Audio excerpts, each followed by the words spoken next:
Hey everybody, we're here in South Bethlehem. I'm with the Executive Director of New Bethany, Marc Rittle. Marc, thank you for joining me. How's it going? It's going great. How are you? Oh, beautiful October. Excellent. Actually, this is Halloween, full disclosure, and it's like 80 degrees out here. So it's beautiful. It's a wonderful day in South Bethlehem.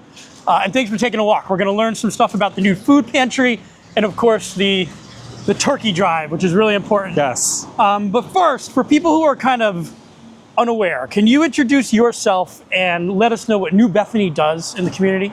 Sure, yeah, my name is Marc Rittle. I'm the Executive Director for New Bethany. I've been here for 6 years, and we serve people who are hungry and homeless. Mm-hmm. So we have a soup kitchen, a meal center, serve about 100 people a day for a hot breakfast and a hot lunch.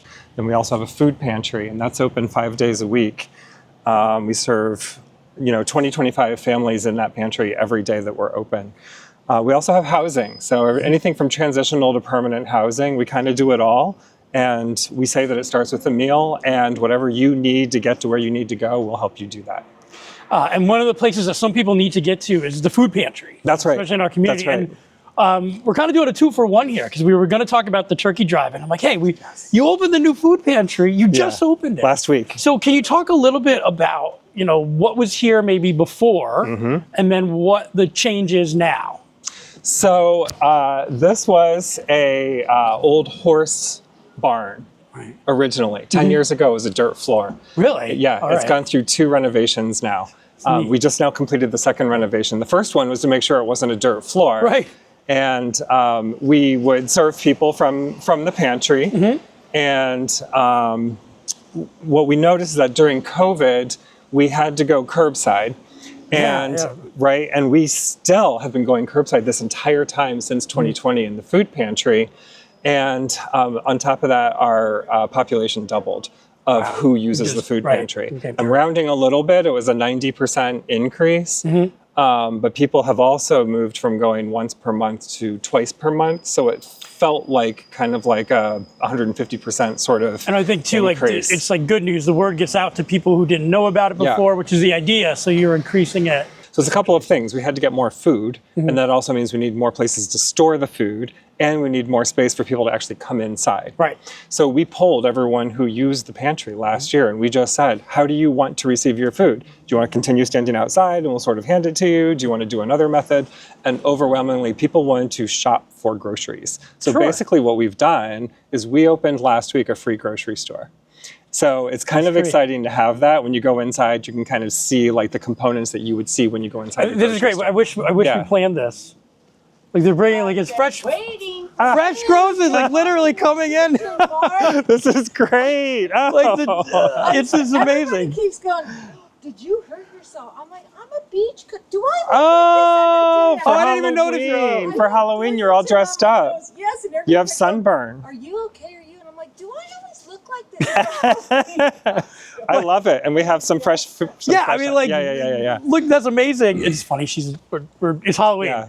But no, like we just saw the And I didn't fresh wear my produce costume coming 'cause in. we were I know doing- we were gonna do that. So we just saw some like fresh produce coming in, which is a testament to the quality of stuff that you're having in here. So when we're talking about that shopping experience, what were some of the other things that people said that they wanted to have in their grocery store? So we call ourselves a choice pantry. And on the surface, that means you're selecting the food that you want, like you would in a grocery store. But if you think about it, and you think about how food pantries often historically operate, it's usually canned goods, right? You run like a food drive, and More it's shelf life, you get more shelf life and all that. So what we have done is we've added freezers, refrigerators, and we've added more of those things to account for the need for more food. We have temperature control inside. We have a veggie produce stand that even has it could have like little misters and everything to keep things fresh. So this means that we can bring in different types of food. So if you have fresh produce over the summer, maybe you have a garden with a surplus of something, you can actually bring it in, and we can give that away. And this goes to the next question. All these wonderful things that are coming in. How are you able to get the funding for that, and how does that funding continue? Overall? So we renovated into the free grocery store model with about $100,000 plus, which for a renovation for a building, that's actually not a lot of money at all. And we did it through piecing together several different grants. City of Bethlehem, so kudos to them always, but also Northampton County, the state of Pennsylvania, and a couple of private donors as well. And then New Bethany is always accepting donations as well. So it's something where, if you live in California and you want to help out. We always need more. If you send money, then that will help with the staffing of the pantry. But generally the food itself is free. So it's either donated or we secure it from Second Harvest Food. And it's bustling and we stepped to the side. So how has it been? We close at 11:30. So everyone there has been there for the last 45 minutes, kind of waiting in line and shopping and all of that. So, it's a great thing to be able to do that. How has the response been for those who use it so far? People love it. People really love it. I've had people stand there saying like, you know what? I've been using food pantries to supplement my grocery bill for a long time, and this is really incredible. Yeah, it gives a lot of respect to the person. You can just do what you usually do. You just don't have to pay for the food. Right. And how do you think this will affect the holidays? Does it change anything that was maybe available in the past to what's available now? Well, it'll allow us, because we have more storage, it'll allow us to make more requests for food, which we will be doing. So we actually, and this is something we're going to need, I'm going to look at the camera and say, we need donations. Yes. So we're running a turkey drive. But we're going to segue right into for New Bethany, we also need the sides for Thanksgiving and Christmas. So we give out... It's not the same. Nope. You need the stuffing, you need the yams, you need the green beans. That'll be a nice segue into the turkey drive, which is taking place on Friday, November 22nd from 7 a.m. to 3 p.m. at Coca-Cola Park in Allentown. Any of this information is available on New Bethany's website or in our show notes. Absolutely. So, but people can donate not only the turkeys, which are needed. So but Friday, November 22nd, we have kind of a late Thanksgiving this year. You go to the Iron Pigs and you give a frozen turkey right then and there. You can bring sides to New Bethany at any point in time. We're always collecting those sides. We probably need them before the 22nd because we like to assemble the bags because we do our own drive right here for about 300 people. Awesome.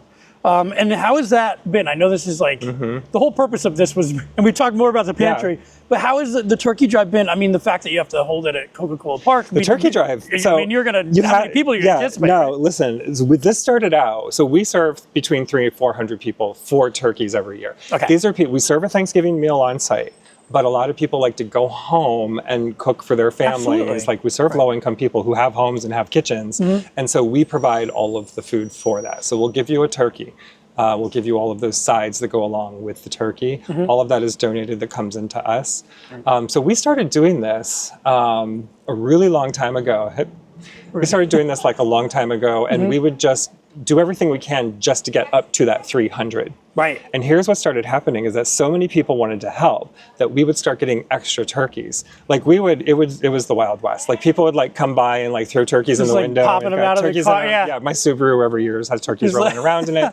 And so what we started doing was calling neighboring schools, calling neighboring organizations and saying, maybe the Boys and Girls Club. Hey, could you use some extra turkeys? We got all these to get rid of. We need, So that has expanded into a turkey drive, which this year we are collecting 1,200 turkeys. Wow. We already today, we just had a meeting. We have 950 turkey requests from about a dozen different organizations. And these are grassroots organizations in Allentown, in Bethlehem, from the schools in Bethlehem, especially on the south side. So we will be giving orders of turkeys out to other organizations on top of the 300 that we do. So that's what this turkey drive is. It's a community turkey drive. So when you're going to the Iron Pigs on that Friday, November 22nd and giving us free or frozen turkeys, you are donating to about a dozen different organizations who are distributing out to low-income families across the entire valley. Awesome. And I didn't know that. I thought it was more, centralized for this area. We do 300, which is kind of it's not like you're forgetting. It's just hey, we have an abundance, so we're going to do that. It started out like, Boys and Girls Club, maybe Victory House, the Southside Schools, Hispanic Center. Those are all Bethlehem, organizations. And after we did that, we still had more turkeys. And so then we just kind of reached out to, And that's the worst thing is to have all these and not be able to find someone who can use it. So that's amazing. Again, shop. November 22nd, and this is going to be out with enough time for people to plan. But hey, if you're listening to this and it's past November and whatnot, You can find out more information about New Bethany. Of course, your website and your social media is probably the best place to start out. I would go there. You can always bring food down to New Bethany at 333 West 4th in Bethlehem. Knock on a door and give us the food. So we'll always take it. And if you're listening and you're somebody in need, you don't, maybe the first person to talk to, you're in a tight spot. What do you tell somebody in that position? Oh, I mean, you could show up in person and we'll help you on the spot. We'll do an intake. We'll advise you the best thing for you to do. If you're homeless, we can explain to you what the resources are. And we can't help every single person on the spot, but we can tell you what to do and we can make sure that you're lined up with what you will need to have. So it's amazing. It's the best we can do. It's a pleasure to always, whatever. See, the last time I saw you, we were running the half marathon. That's right. Together. So it's always a pleasure to see you. Absolutely. Did you PR? I did PR because it was my first one. Yeah. So it's like by default. I think I'll do another one. I don't know if running through the hilly streets of Bethlehem. I think I might take the DNL's flat. Yeah. Alternate and try them out. It was a lot of fun. So thank you so much. We're going to take a look at the food pantry. Okay. And again, for anybody else, look up New Bethany, Google them if you need more information or you'd like to donate. And we'll see you at the Turkey Drive on November 22nd. That's right. A quick thank you to this episode's sponsors, Wind Creek Event Center, Michael Bernardin with Remax Realty, Molly's Irish Grill and Sports Pub, Banco Beverage Company, WDIY 88.1 FM. Thank you so much for allowing us to continue to bring these stories to you.